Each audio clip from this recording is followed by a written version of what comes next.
ಪಾಲಿಕೆಯ ಮೇಯರ್ ಚುನಾವಣೆ ನಡೆದಿದ್ದು ನೂತನ ಮೇಯರ್ ಆಗಿ ಬಿಜೆಪಿಯ ದಿವಾಕರ್ ಪಾಂಡೇಶ್ವರ ಆಯ್ಕೆಯಾಗಿದ್ದಾರೆ.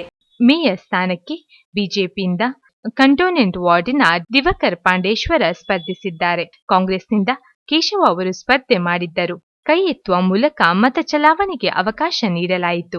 ಈ ಪ್ರತಿಕ್ರಿಯೆಯಲ್ಲಿ ಬಿಜೆಪಿಯ ದಿವಾಕರ ಪಾಂಡೇಶ್ವರ ಅವರ ಪರ 46 ಮತಗಳು ಚಲಾವಣೆಯಾದವು.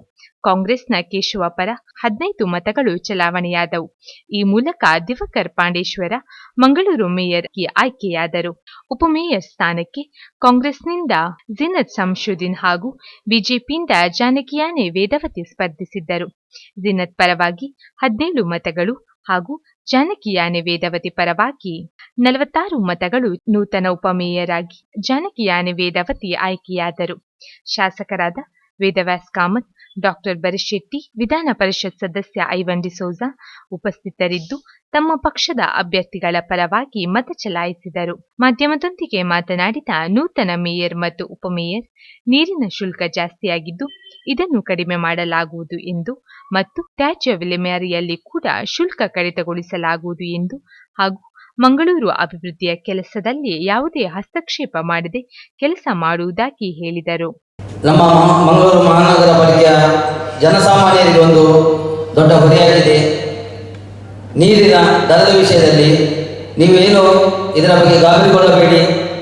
ಇದರ ಬಗ್ಗೆ ನಮ್ಮ ಶಾಸಕರೊಂದಿಗೆ, ಸಂಸದರೊಂದಿಗೆ ಮತ್ತು ನಮ್ಮ ಇಲ್ಲಿಯ ಹಿರಿಯ ಸದಸ್ಯರೊಂದಿಗೆ ಚರ್ಚಿಸಿ ಮುಂದಿನ ನಮ್ಮ ಈ ಸಭೆಯಲ್ಲಿ ಅದರ ಬಗ್ಗೆ ಸೂಕ್ತ ತೀರ್ಮಾನ ನಾವು ತೆಗೆದುಕೊಳ್ಳುತ್ತೇವೆ.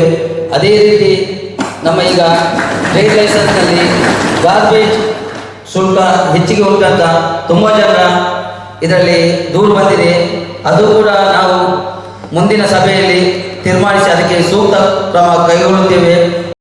ಹಾಗೆ ಮುಂದಿನ ಈ ಒಂದು ನಮ್ಮ ಅಧಿಕಾರದ ಅವಧಿಯಲ್ಲಿ ಮೇಯರ್ ಅವರ ಜೊತೆಯಲ್ಲಿ ಇಟ್ಟುಕೊಂಡು ಶಾಸಕರ ಹಾಗೂ ಸಂಸದರ, ಅದೇ ರೀತಿ ನಮ್ಮ ಉಸ್ತುವಾರಿ ಸಚಿವರಾದ ಕೋಟ ಶ್ರೀನಿವಾಸ ಪೂಜೆ ಅವರಿವರು ಕೂಡ ಇದ್ದಾರೆ.